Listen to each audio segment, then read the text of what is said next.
Hello student, let we start our next topic reflection. जो पुराने student कहेंगे कि ये तो टॉपिक पढ़ा चुके हैं, हाँ मैं ये टॉपिक पढ़ा चुका हूँ, लेकिन जो बच्चे नए आए हैं उनके लिए नया ही है। आप लोगों के लिए एक तरीके से रिवीजन है। ये टॉपिक जो है बोर्ड में 4 मार्क्स का आता है बेटे। और ये कहाँ से आया टॉपिक? ये टॉपिक बेटा बेसिकली ये कोऑर्डिनेट ज्योमेट्री से। अगर हम रिफ्लेक्शन की बात करें तो लेटरल इन्वर्जन पढ़ा था हमने। लेटरल इन्वर्जन में हम ये देखते थे कि राइट का लेफ्ट और लेफ्ट का राइट हो जाता था। तो लगभग वही थ्योरी हम यहाँ रिफ्लेक्शन में पढ़ेंगे।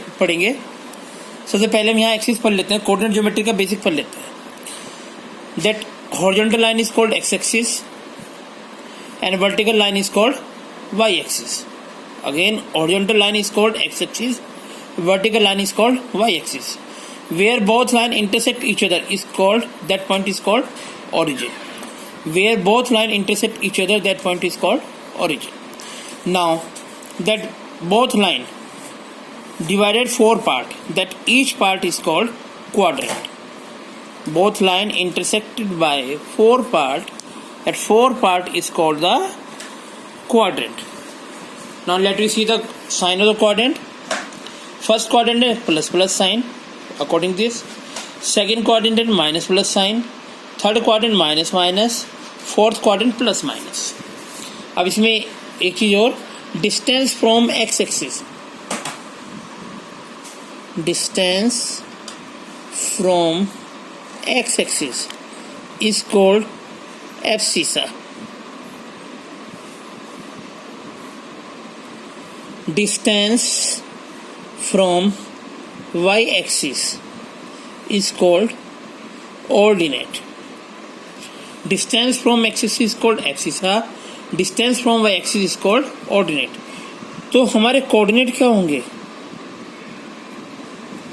हमारे कोऑर्डिनेट हो जाएंगे abscissa comma ordinate in small bracket. Abscissa comma ordinate in small bracket.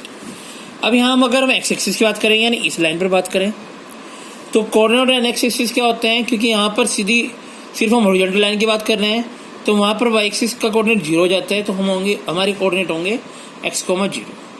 Coordinate on Y axis same, vertical line की बात कर रहे हैं, वहाँ पर एक्स एक्सिस की बात नहीं हो रही है, तो 0, y। Coordinate on origin, origin वो पॉइंट जहाँ पर दोनों एक्सिस एक दूसरे को इंटरसेक्ट कर रहे हैं, इस 0, 0। अब यहाँ आ जाते हैं मेन टॉपिक। ये तो हमारा क्या था? बेसिक था।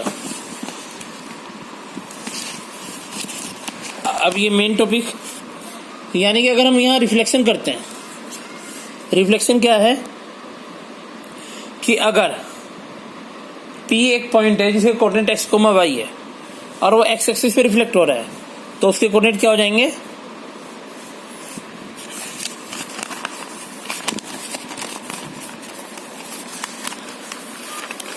उसके कोऑर्डिनेट हो जाएंगे x, -y।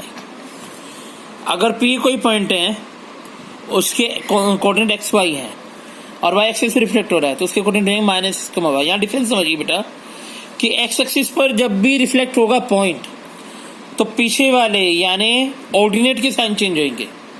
y एक्सिस पे जब भी रिफ्लेक्ट होगा पॉइंट, तो आगे वाले यानी एब्सिसा के साइन चेंज होंगे।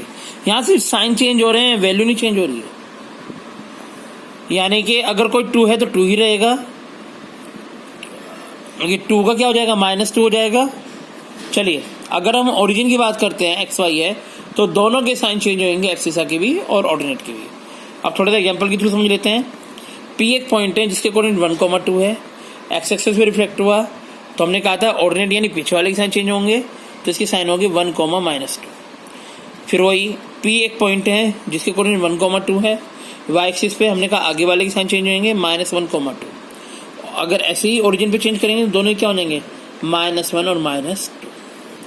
अब एक होता है इनवेरिएंट पॉइंट। इनवेरिएंट पॉइंट वो होता है कि यदि हम x एक्सिस या y एक्सिस पे उसको रिफ्लेक्ट करते हैं और उस पॉइंट पर कोई इफेक्ट नहीं पड़ता, तो हम उसे कहते हैं इनवेरिएंट पॉइंट। जैसे एक P एक पॉइंट है, उसके कोऑर्डिनेट 1, 0, और अगर हम इसको x एक्सिस पे रिफ्लेक्ट कर रहे हैं, अब एक्स एक्सिस पे रिफ्लेक्ट कर रहे हैं तो ऑर्डिनेट के साइन चेंज होते हैं। यहाँ जीरो के साइन माइनस हो जाएंगे, लेकिन जीरो का तो कोई साइन नहीं होता, तो 1 0 का कोऑर्डिनेट क्या रहे 1, 0। ऐसे ही P एक पॉइंट है, उसके कोऑर्डिनेट 0, 2 है y एक्सिस पर, तो इसके कोऑर्डिनेट देखें तो ये क्या हो गए 0, 2 ही रहे। तो इन ऐसे पॉइंट को हम बोलते हैं इनवेरिएंट पॉइंट।